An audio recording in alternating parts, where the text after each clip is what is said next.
والقرآن المجيد بل عجبوا أن جاءهم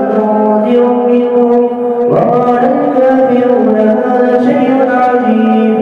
أإذا متنا وكنا ترابا ذلك رجع بعيد قد علمنا ما تنقص الأرض منهم وعندنا كتاب حفيظ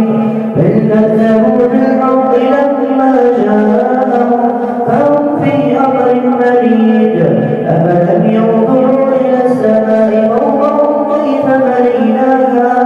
كيف بنيناها وزيناها وما لها من فروج والأرض مددناها وألقينا فيها رواسي وأنبتنا فيها من كل زوج بهيج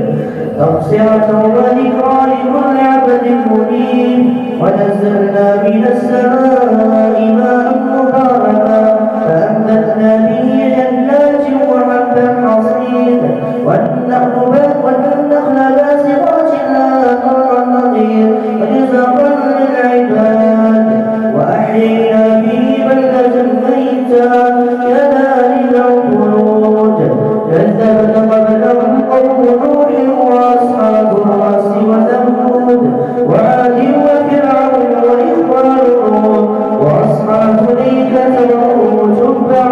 كل كذب الرسل فحق وعيد أفعينا بالخلق الأول بل هم في لبس بالخلق الجديد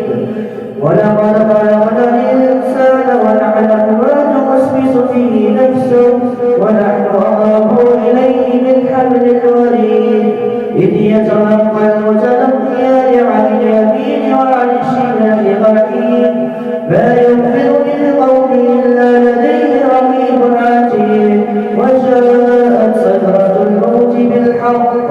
ذلك ما كنت منه تحيد ونفخ في الصور